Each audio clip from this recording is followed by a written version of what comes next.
खुलुमबाय आफा गिबियावहायनो नोंथांनि सिनायथिखौ जों मिथिनो लुबैयो आङो उदालगुरि जिल्लानि सिङाव थानाय माजबा दख'रा दुलाराय बाथौ गौथुमनि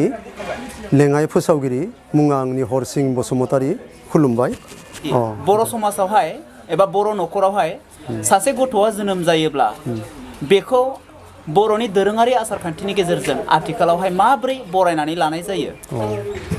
बेयो गथ'आ सासे जोनोम जानाय लोगो लोगोनो आथिखालाव बेखौ 11 सान जानाय लोगो लोगोनो गंफ्रोमबो जोनोम जानाय न'खराव बा बे जोनोम जानायफोरनि गामि गामि न'खरफोराव बाथौसालियाव न'खर न'खर बाथौसालिनि बे सिजौ गुदियाव आलारि बाथि दोहोबदोना सावनानै आर'ज हान्जानि गेजेरजों दौरि दौसि आसारि बिथांमोनखौ लानानै आर'ज खालामनानै बे गथ'खौ बरायनानै लानाय जायो आरो ओइदिनखालिनो मुंबो दोननाय जायो बर'नि जिथुनाखि सोदोबजों मुंफोरखौबो दोननाय जाखायो सासे बिमानि गोरबोआवहाय थायोब्ला मा मा आसार खान्थि खालामनाय जायो आरो बे गथ'आ गोरबोनिफ्राय जोनोम जाखांनायनि उनावहाय मा मा आसार खान्थि खालामनाय जायो जोनोम जानाय लोगो लोगोनो बेखौ हिन्जावसा आरो हौवासा नायनानै दोरोङारि माखासे नेमखान्थिफोर दङमोन आथिखालाव बे नेमखान्थिया एसे दोरोदों दि हौवासा जोनोम जायोब्ला बेखौ खुन्दुं आवाजों फाखु बा उथुमायखौ मेरायनानै औवानि खाथि माला नङाब्ला बेलेटफोरजों हानानै होनाय जायोमोन आरो हिन्जावसाब्ला बेखौ फाखुसिनि खुन्दुं आवाजों उथुमायखौ खानानै बेखौ औवानि खाथि माला नङाब्ला बेलेटजों हानानै होनाय जायोमोन आरो 11 सान जानाय लोगो लोगोनो बियो हिन्जाव हौवा जेबो फाराग खालामाब्लासिनो बेखौ माने न'खरखौ थारनायजों लोगोसे आर'जनि गेजेरजों बे गथ'खौ बरायना लानाय जायोमोन दोरसिनि समावहाय जोंनि बर' समाजावहाय खननाय आर'जखौ नोंथाङा खननानै होनो हागोन ना जोङो बे आर'ज खालि ओरैबायदि मोनसे मेथाइ खनो बोराइ बाथौखौ साखि लानानै बे आर'ज मेथाइआ ओरैबायदि खननाय जायो जे आर'ज मेथाइनि गिबि सिरिखौल' आं खननानै होगोन बे गिबि सिरियानो जाबाय सोरजिनाय फालिनाय फेदेर फोजौ फेहेरनाय फोथैनाय फोथांनाय नोंनिनो माया माया सोरजिगिरि आफा सानस'हाया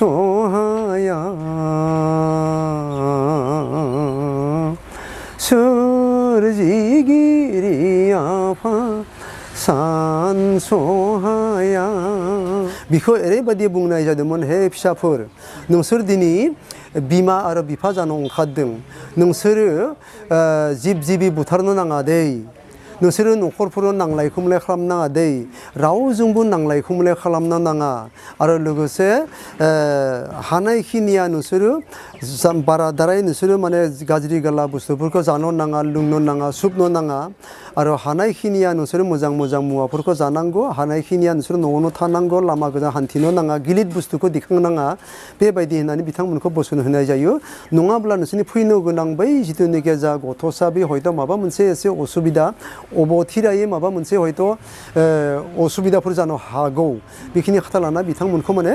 बे दर्सिनि समाव जों बुंनानै हरो बाख्नायनानै जाहाथे फैनो गोनां गथ'आ जाहाथे मोजां गोग्गो देहा लाना जाहाथे जोनोम जानो हायो बेखौ जोङो दर्सिनि समाव खननाय जायो बिनि उनावहाय आदै जोनोमनि उनावहाय खननाय जोंनि बर' समाजावहाय जाय आर'ज मेथाइ बे आर'ज मेथाइखौबो खनना होनो हागोन ना बे जोनोमनि उनाव जोङो 11 सान जाब्ला न'खरखौ जोङो बुंखायो दे माने न'खरनि बाथौसालि आरो लोगोसे न' बां लिरस्रां फोथारस्रांनानै गासै जि जोम सुस्रांनानै मोनाबिलि समाव आर'ज लानानै 11 सान जाखालि जोङो गथ'खौ बरायनानै नैबे दोंसे मेथाइखौ खनो जे मेथाइयानो जाबाय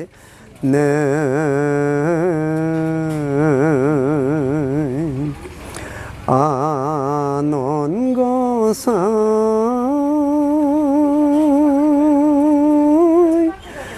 नै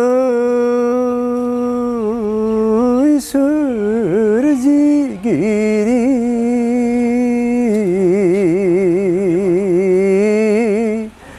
फालिगिरि बे मेथाइखौ खननाय जायो बिनि उनावहाय गथ' सासे जोनोम जाखांनायनि उनावहाय बै न'खरनि जानाय आसार खान्थि एबा बै बिमानि जानाय हुदानि सोमोन्दै एसे बुंगोन ना? बे जोनोम जानायनि उनाव बिमाया माखासे गावनि देहाखौ जोथोन लानायजों लोगोसे गथ'नि फारसे नोजोर बोनानै गोखा गोखै बिदिनो बांद्राय माने मस्ला जातीय बुस्थु थाव जातीय बुस्थु बेफोरखौ एसे बासिनानै मोजां जानो हानाया गावनि देहा आरो लोगोसे गथ'निबो मोजां। मानो होननानै बुङोब्ला बै समाव जिथुनाखि जोनोम जागोदान गथ'आबो गोरलै आरो बिमानि देहायाबो गोरलै जाना थायो। बर' समाजनि बै गथ' जोनोम जानायावहाय फालिनाय रिसुवेल्स एबा दोरोङारि आसार खान्थिखौ नोंथाङा खाब जानाय मोनो ना खाब जानाय मोना आथिखालनि मुगाजों? आथिखालनि मुगाजों गोरोबनायखौ आं खाब जानायखौ आं बिराद मोजां मोनदों। बर' समाजावहाय सासे हिन्जावा एबा सासे हौवाया जौमोन मोनखांनायनि उनावहाय बिथांखौ हाबा होनायनि जाय मोनसे आसार खान्थि बै आसार खान्थिनि सोमोन्दै बुंनो थाखाय गुरैयै खावलायबाय। हाबा हिसाबै जोंनि जिथुनाखि आथिखालाव आवगायनि माखासे हाबा खान्थि आरो दानि माखासे हाबा खान्थि बेखौ जोङो सुजुनानै नायोब्ला एसे फारागखौ जों नुनो मोनो। आथिखालाव एसे जोंगा मागा गावनि न'खरावनो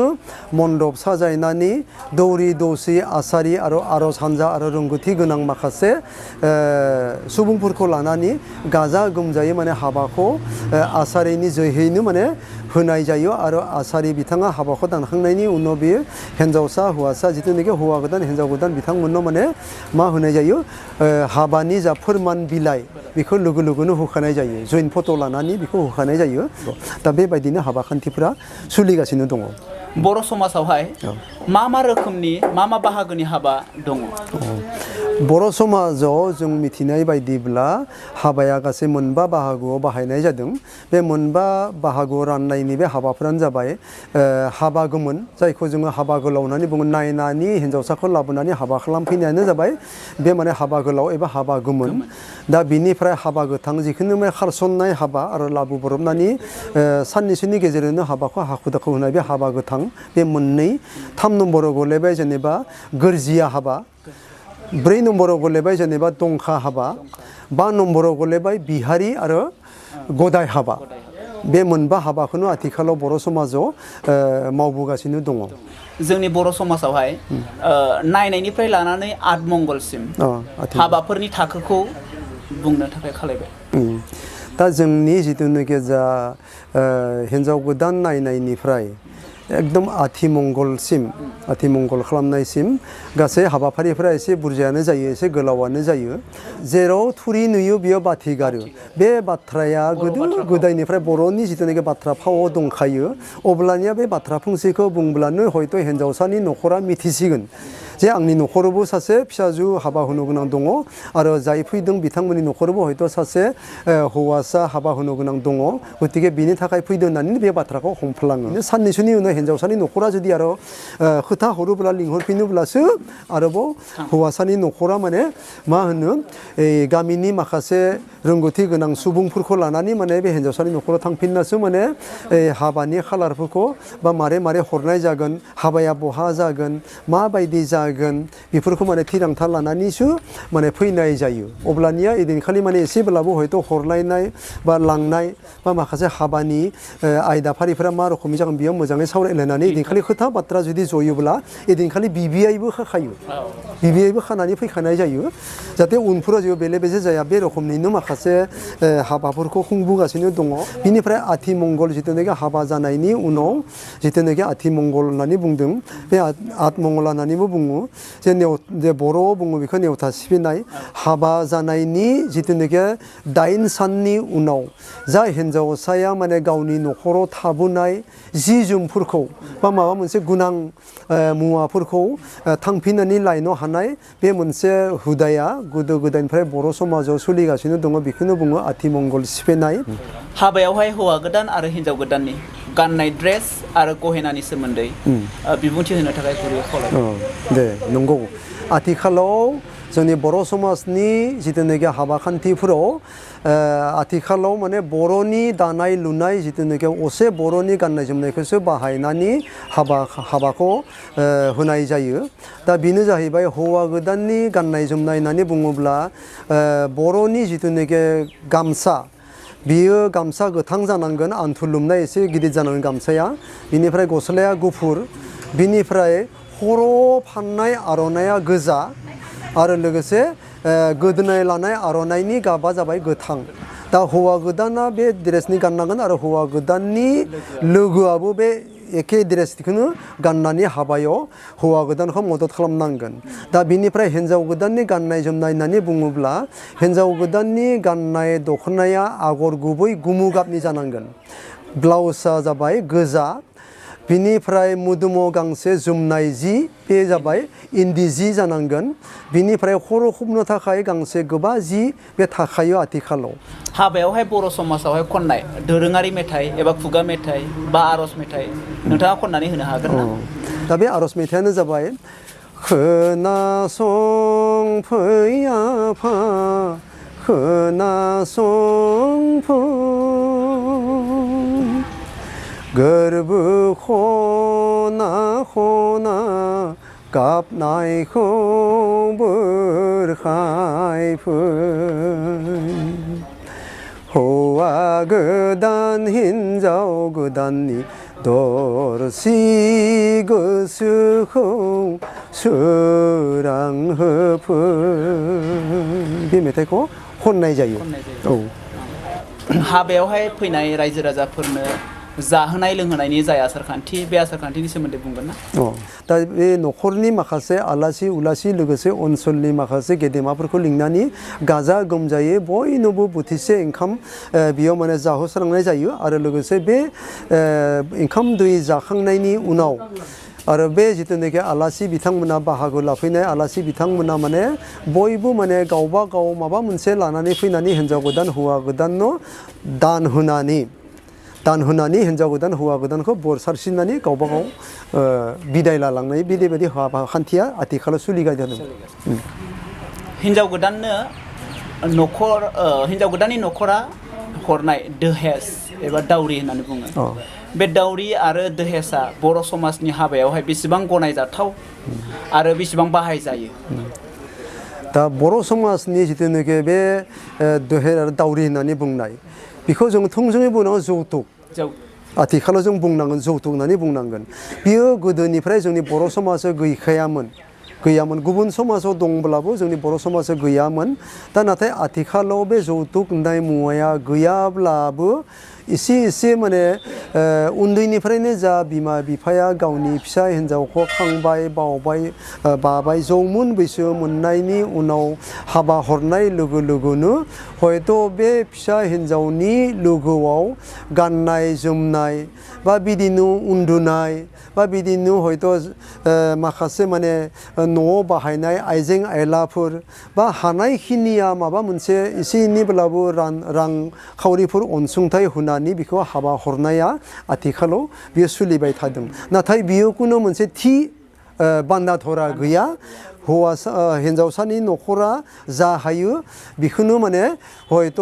हिन्जावसानि बिमा बिफाया बा गार्जेना बेखौ हरो आरो बेयाव हौवासानिफ्राय जेबो बेयाव दाबि गैया हौवासा न'खरनिफ्रायबो जेबो डिमान्ड गैया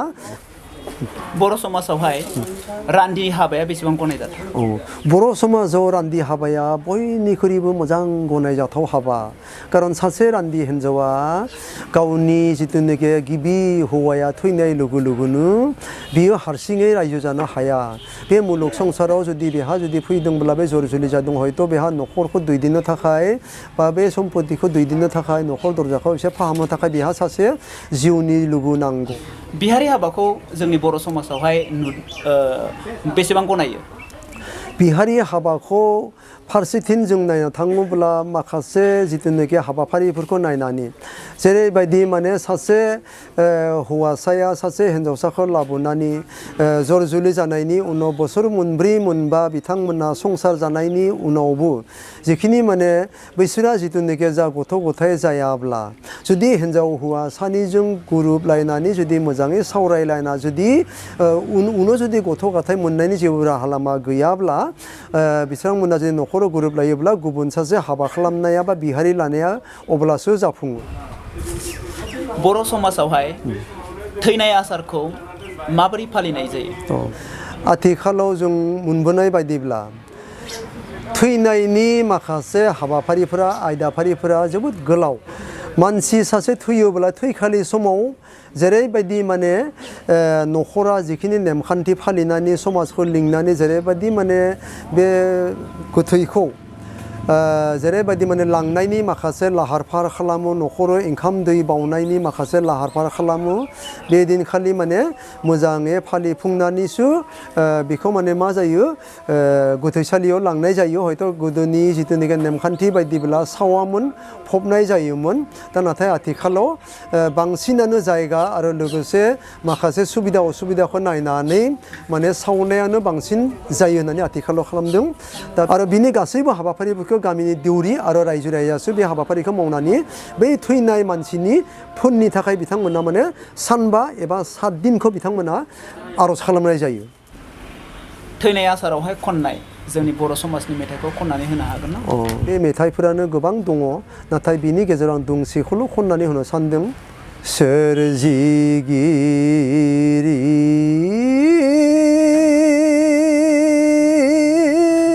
आफा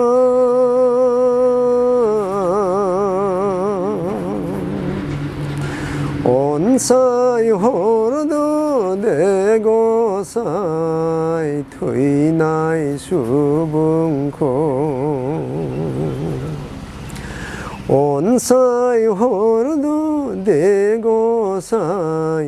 जोंनि रोंसारखौ आलो गोजोन सहैनो हाथों सैबियो सोरगो रायजोआव